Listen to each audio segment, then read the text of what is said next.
వేదికను అలంకరించిన పెద్దలందరికీ నమస్కారం.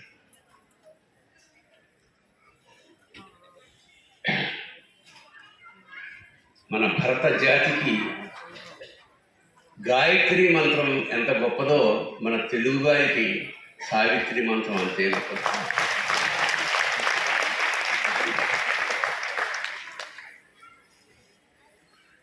నాకు సంజయ్ కిషోర్ చెప్పాడు, మా ఇంట్లో 3 బ్లాక్ అండ్ వైట్ ఫోటోలు ఉంటాయి.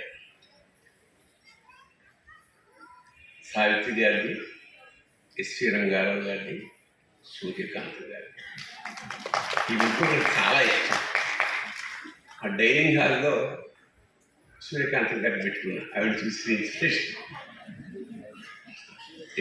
చాలామంది ఉన్నారు వేదిక మీద, ఎక్కువ సమయం తీసుకోకుండా సావిత్రి గారి పట్ల నాకున్న అభిమానాన్ని కవితా రూపంలో.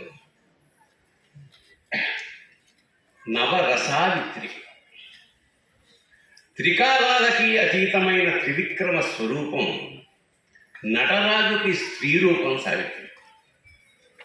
సావిత్రి కొంగు నిర్మాతలకు బంగారం, హీరోలకి శృంగారం.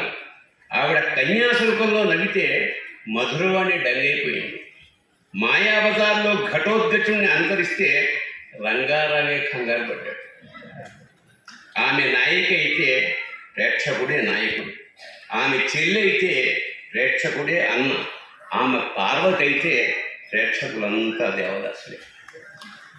కోమాలో ఆమెను చూస్తే పాడుబడ్డ బావిలోనే తేలే చందమామలాగా, పతనగైన విజయనగర సామ్రాజ్య వైభవంలాగా, శిథిలమైన 1000 స్తంభాల గుడిలాగా ఉండేది.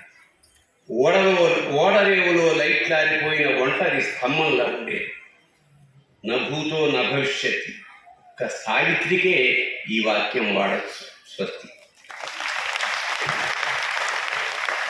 4 ముక్కల్లో ఇంకా చెప్పలేదు.